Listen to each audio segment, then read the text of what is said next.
Welcome into the Lounge, presented by DraftKings. I'm Ryan Mink, here with Garrett Downing, and we are here to give you our takeaways from Jesse Minter's introductory press conference as the Ravens' new head coach. And I think he handled it really well, came off really well. Really excited to have Jesse on board, and I think he's going to be a great addition here. Yeah, I think the phrase that gets thrown around this time of the year is, did you win the press conference? And I think he did win the press conference. I think everything that I've seen from him from the time that he walked in the building Wednesday night, which was a really cool moment. I was here for that. And just to set the scene, if you haven't looked at it already, go back and watch the video. And several members of the staff, the organization, a big portion of the staff was in the lobby of the Under Armour Performance Center as him and his family walked into this building for the first time instead of the head coach. And you could see the emotion of that moment, the magnitude of it. You could feel it as he looked up there and he saw the faces, some new, some he was familiar with, but he could just feel that moment. His dad teared up, his wife did. I think he felt the emotion of it. And from that very moment, as he addressed the staff and he said, it's about we. He said, I wanted to make it about us, all of us collectively. And I think that that kind of set the tone for me over what was going to be the next 24 hours of him and his first day as the head coach. And I've just been nothing but impressed in every interaction that I've had with him. You can see why Eric DeCosta said that he blew them away in the interview process. And I think beyond the X's and O's and the schematic stuff and him being a defensive mastermind, the thing that stands out to me about Jesse Minter from today's press conference and really since he arrived is the authenticity that he has. Everything about the guy is just genuine. He's just himself. You know, he wasn't there to seemingly put on a show at the press conference. You know, he didn't turn on some persona. Yeah. He was Jesse Minter, and he just seems like a very easy guy to get along with and have open conversations with and open dialogue. And those are what make the underpinnings of a great head coach. And he talks a lot about that in today's press conference, about building relationships with Lamar Jackson, with everybody across this roster and in this organization, and even what he's looking for in his coordinators, right? Connectors, relationship building, dive deep, get to know the players, make it about us, we. There's buy-in from every aspect of this organization. I think that's really going to define his tenure here. As I was going through the press conference, I'm making notes, and the words that kept coming up to me are the things that you were saying: cohesive, together, united, playing as one. Like, this was the theme for me. We, us. Like, these are all things that he said over and over again. And I don't think it's just coach speak. I think it's genuine. I think that's the way that he looks at this team and what's it going to take for the Ravens to be successful. I think it starts there. And I really think that he believes that. I'm with you too on the authenticity. I just think that he's not trying to be something that he's not. He even mentioned that, like, his coaching influences, his dad's certainly a big one. Friend of the Lounge, go back and listen. Friend of the Lounge, Rick Minter. Yeah, Rick Minter. Go back and listen to the interview with Rick that we did earlier in the week. And then he's coached for both Harbaugh brothers, who had really big influences on him and his coaching life. He's not trying to be John Harbaugh. He's not trying to be Jim Harbaugh. He's not even trying to be Rick Minter, his dad. Yeah. He's trying to be himself. And I think he's comfortable in his own skin, which is really important as a young coach stepping into a new organization. Even though he's familiar with it, you're stepping into a new role in the big office, replacing someone who's won a Super Bowl and been here a long time. Being comfortable in your own skin is really important, and I think that he is. Yeah, absolutely. All right, so let's talk about how Jesse Minter came to be the Ravens head coach in the hiring process. And we know already that it was an exhaustive process for Eric DeCosta. You know, he said they had 20 candidates that they interviewed, which is a crazy amount. Yeah. And Eric in today's press conference really had a moment of just real honesty and openness about how his initial thought process when thinking about Jesse Minter, it was hard to envision him in the head coaching office, in the big office, like you talk about, because of where Jesse started here. You know, when he was last year as a defensive assistant, then secondary coach. But, you know, when he kind of thought about him, that's the first place his mind went to. It was back when he was a defensive assistant, kind of grinding and doing the lower level tasks, right? In reviewing the prospects on the day 3 prospects for Eric DeCosta, right? And so it was a little hard to envision him in that role. But then in watching the Chargers defense, Eric DeCosta was just like, man, this defense is really freaking good. Yeah. Right? And then also in having conversations, even before he talked to Jesse for the first time and interviewed him virtually, Had conversations with Tony Jefferson, with Eric Weddle, with Joe Ortiz, another friend of the lounge and Ravens, former all three of them friends of the lounge. Exactly, Tony, all Weddle, three. Joe, former Ravens, all three of them, right? Yeah. So having like kind of just informal conversations with those guys about him and getting rave reviews about Jesse Minter. And then once Eric talked to Jesse, first virtually and then in person, he said, in person, Jesse blew the Ravens away. Yeah, when he came here for the interview, they go through that process, and there's like 20 candidates, and they talk to a bunch of guys on Zoom. And both Eric and Sashi, I thought it was interesting in talking about the process, and Eric compared it to 18 years ago when they found John. It just was different. Like, you didn't have the technology that's available now, and now using the technology that's available, you can just get a feel for guys and talk to a lot more people. Yeah. And so they felt like they were able to learn more. Mm-hmm. And it was kind of a twofold process. You wanted to find your coach first and foremost, but you also wanted to learn a lot in the process, and the Ravens felt like they were able to do that. So they talked to all these different candidates. They come down with a list of a handful. And then once Jesse gets in the room, he won everybody over. Right. And to the point where he's here on Wednesday last week.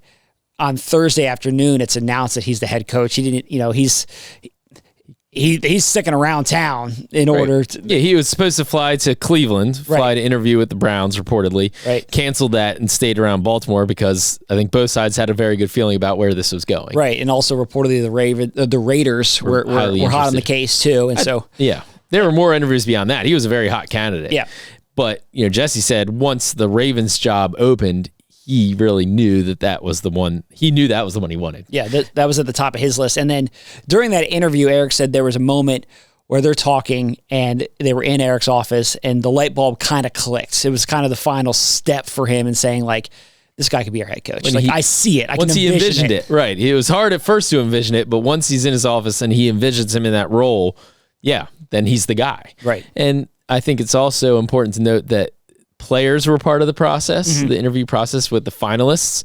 There was a small group of offensive and defensive players, Eric DeCosta said, that were involved in that, some in person, some virtually, that met with all the finalists.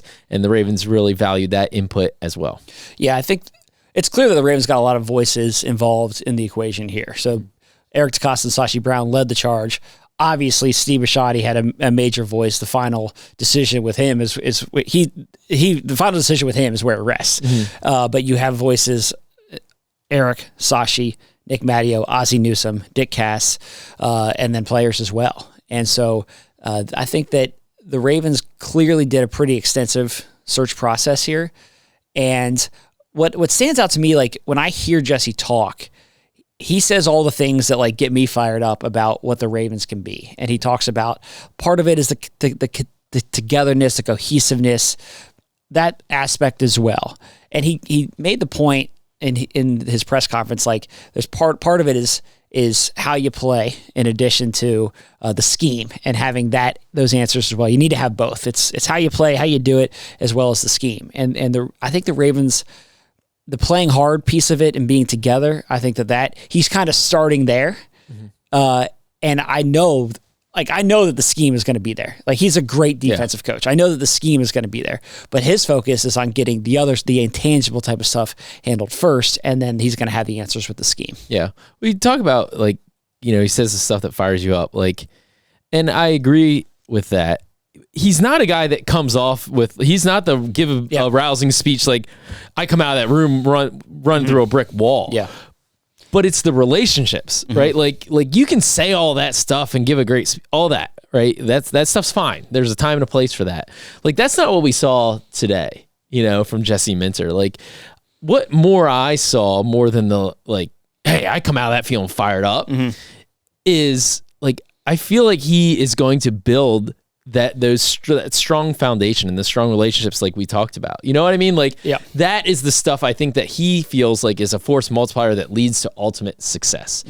It's not the rah-rah speech. You know what I mean? When I say fired up, I don't mean that I'm coming out of there clapping and hooting, hollering and like high-fiving everybody and like, let's run through this wall. I think it gets me excited to feel like man, he's just got a vision. And it's not like, it kind of goes back to the authenticity piece. He's not up there trying to like deliver the Ray Lewis pump up speech. Exactly. Like that's not who he is. But his attitude is like, let me build a foundation. Let me build these relationships. I'm going to have a great answer. I want everybody bought into this. We're going to have cohesiveness between the offense, the defense, and special teams. It's not one versus the other. All those types of things. And then like, I'm going to put the players in best position to succeed. And it's kind of methodical. And so it's like, it's organized, it's thoughtful. You see the vision. And that's what gets me fired up. It's like, okay, there's a real clear identity and vision for what he wants his team to be. And I think that he has the right approach to go do it. I do like his focus on kind of getting over the top. That's where this team needs to go. There's already a very strong foundation here from a culture standpoint, from a roster standpoint. But the reason that John Harbaugh isn't here anymore is because the Ravens fell short of getting to the Super Bowl, too many times here in recent years. And that was the first question that Jesse Minter got in his press conferences. How do you plan to get the Ravens over the top? And he talked about setting the standard. There's going to be a high standard here. But also what I really liked from him is said, we're going to play our best when the best is required. And I think that's really important. So there is a stress. And even when he was talking about Lamar Jackson and how he wants this offense to be structured, and not making Lamar Jackson play like Superman all the time, like giving him, I think back to Todd Monken's phrase of smoke breaks, right? Like giving him some plays off where he doesn't it's not all on his shoulders all the time, so that when the best is required, Lamar's fresh and ready to do that, to play at that level, right? Like that's how Jesse's mind is working, of setting this team up to be at its best when the best is needed. That's the phrase that I starred, underlined, circled on the notepad. That was the one that got me fired up. That phrase was fired up. Now you're fired up again? Let's go. Let's go. Because the reality is, over the past few years, the Ravens have not been at their best when their best has been required. That's right. In the playoffs and also in games where they've had big leads late and they haven't been able to hold on to them. And sometimes those things have been connected. And so I think that has been the undoing of this era of the Ravens that they need to get past. And I think Jesse is the right person to help turn the tide. Right. Now, how it's done, there's a myriad of different things, right? But I like that he's speaking it out loud.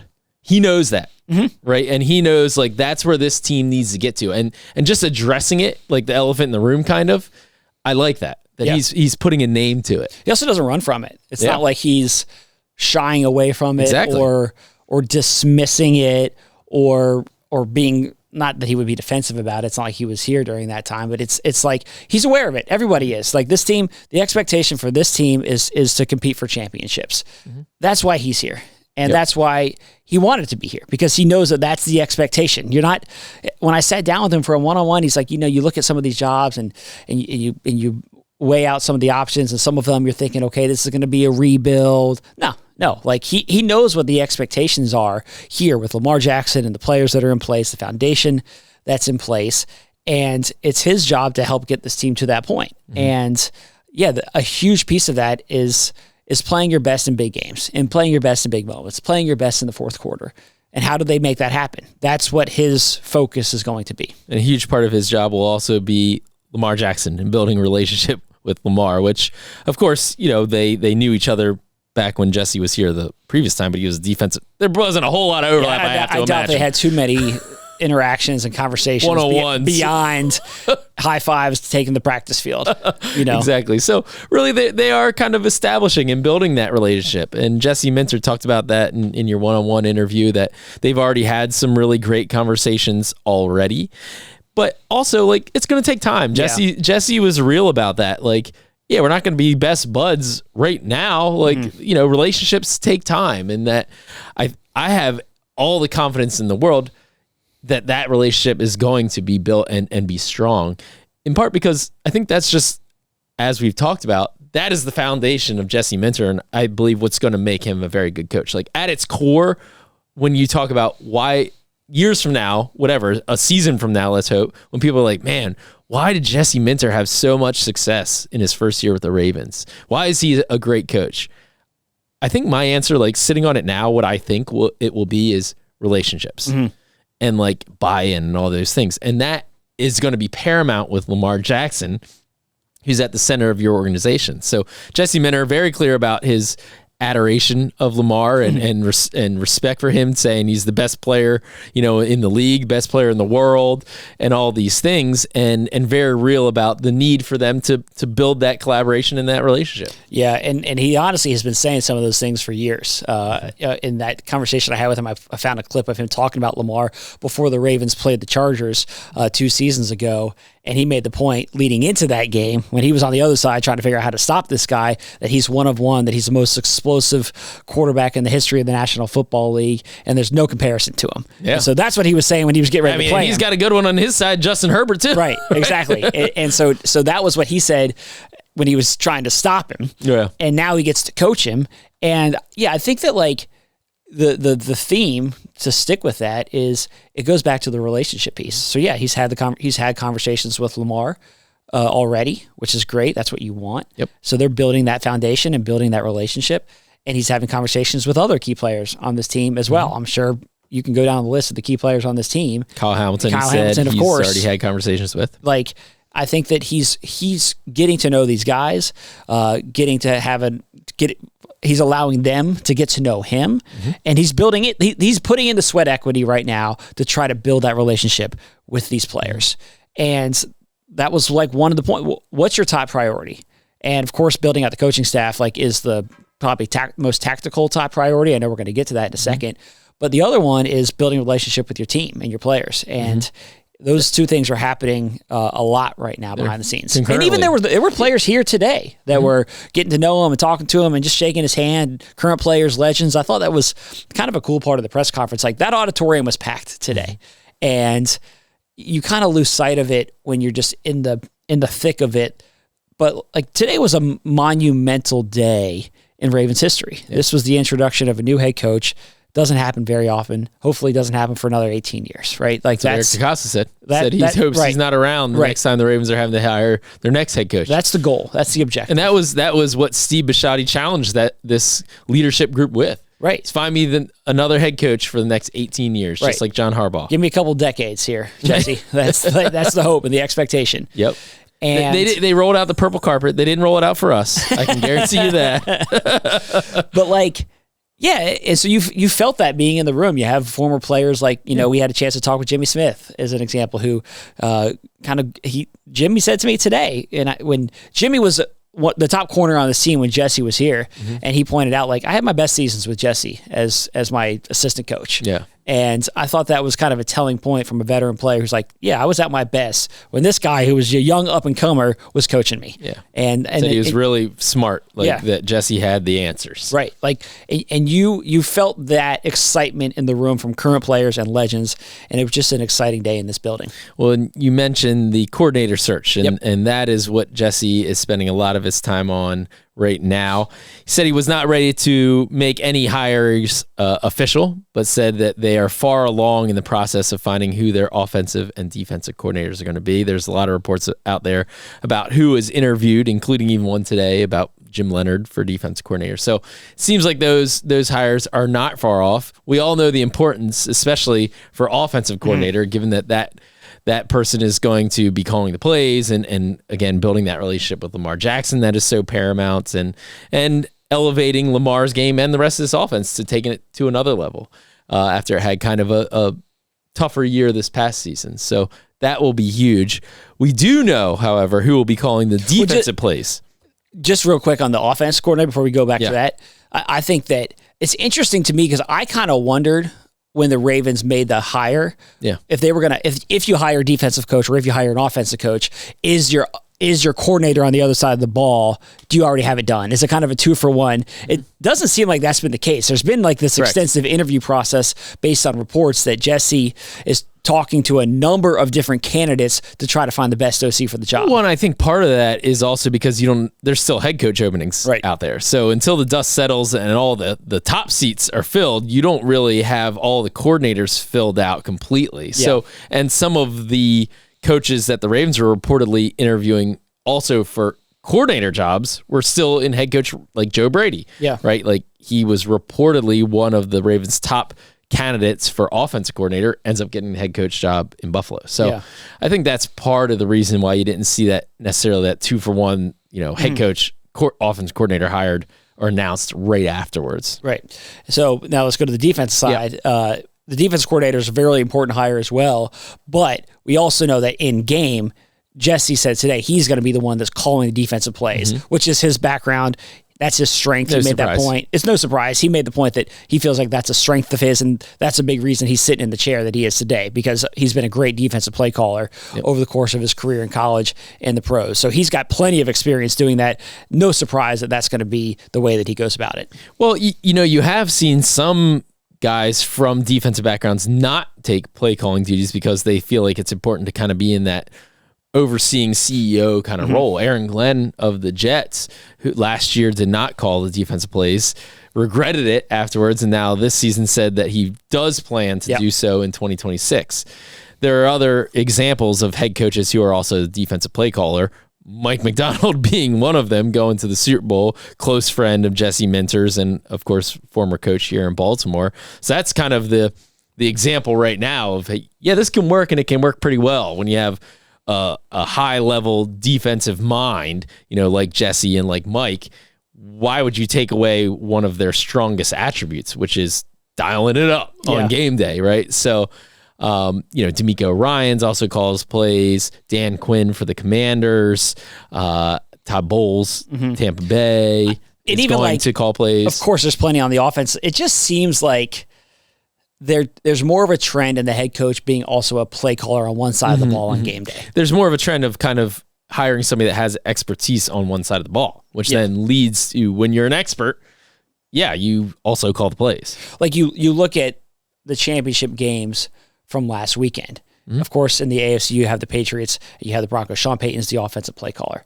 Vrabel doesn't call plays, right? But Peyton does. Okay, you go over to the NFC side. Mike calls plays for the defense in Seattle. Sean McVay calls the offensive plays. So like Andy Reid has called done pretty darn well in Kansas City. Like there's plenty of examples of this, and so I think that this kind of fits the trend of what we're seeing in the NFL, especially on somebody who's really established himself as a great X's and O's play caller. Just makes a lot of sense. Yeah, absolutely. So no surprise there. I think that it was interesting. One thing that got kind of cleared up, the reporting structure of how things are going to work now with Eric DeCosta and Jesse Minter. Eric talked about how they've had a really good system over the years during his tenure with John Harbaugh, and even before that of head coach and general manager both reporting to the owner. And so the indication certainly is that structure is going to continue. Right. And that's how it's been throughout this organization's tenure, was that way, as he mentioned, with Ozzie to John, Ozzie to Ted Marchibroda, Eric to John. So that's been the way that this organization has operated. And so I don't think it's a massive surprise there that that's the way that the Ravens would continue to operate. So let's take a quick break. When we come back, we'll share some other final thoughts from this press conference and where the Ravens go from here. You're listening to the Lounge Podcast. We are coming to you from the SeatGeek studio. We want to mention our partners at DraftKings Sportsbook. They are an official sports betting partner of the Baltimore Ravens. DraftKings Sportsbook, the crown is yours. So one endorsement that Jesse Minter got for this job, and he got a lot of them from coaches, from players, as we mentioned earlier, actually, is from John Harbaugh. He said that they did talk a little bit during the process, and John said to Jesse that he thinks the Ravens should hire him. Yeah, that he texted him that. Yep. Well, and you wonder, too, Steve Bisciotti said that after John Harbaugh and the Ravens parted ways, they had conversations, Steve's telling John where he thought he should go, and John talking to him about what he thought the Ravens should do. Yeah. You wonder if John said at that point, you all should hire Jesse Minter. Right. And so I think that there's this weird thing that exists out there of like people saying, wondering if Jesse's going to be too much like Harbs or whatnot. And I don't think that he will be. He's his own man. Yeah. I think learning from one of the best head coaches in the league is a positive thing. And I've said this before, two of the best coaches in the league, and both Harbaugh brothers, John and Jim, are really good coaches. I'm glad that Jesse Minter learned from both those guys, and he cited them as two of the biggest coaching influences on him. Mike Macdonald's another big one. Yeah. And so I think that's really good. I think that it's a good thing that John Harbaugh thought that Jesse should be the guy to get the job. Yeah, I'm with you on that. It was fun hearing from Jesse today about his path, and we'd heard this before, but that decision for him to leave here back after the 2020 season to go to Vanderbilt, he described it today as a shoot your shot moment. Yep. And like he bet on himself. He said Clark Lee, the head coach of Vanderbilt, called him up and said, "Hey, would you be interested in coming here? Let's talk about this." And he was stepping outside the familiar territory. He was leaving the NFL. And it's like, can you call a defense of the SEC? Yep. A lot of questions. And he took the chance and he shot his shot. And a year later he was at Michigan. A year after that, he was winning a national championship. That was like Steph Curry shots. Yeah. I mean, that was deep 3-pointer. Deep. He hit him. And he hit it. He hit him. And he hit it.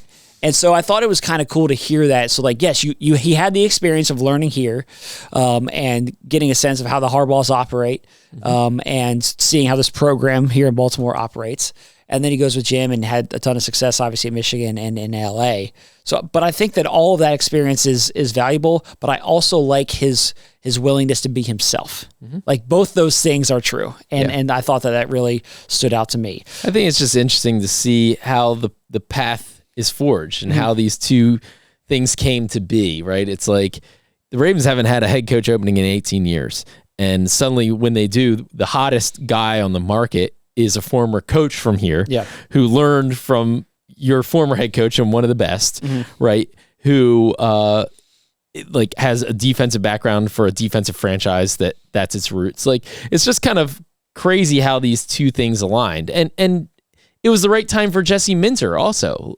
Jesse talked about how over the past year in LA, that's when he started to feel like, you know what, I'm ready for this. And that's important too. Like you don't want a candidate who just like, whatever, they have a great year and their offense or defense thrives and all of a sudden they're a hot name and like, they're just not ready to be a head coach yet. That happens, right? There's a lot of young up and coming candidates out there, including ones the Ravens talk to, and maybe they'll end up being great head coaches. They very well might, but like, it's important also, like, are they ready?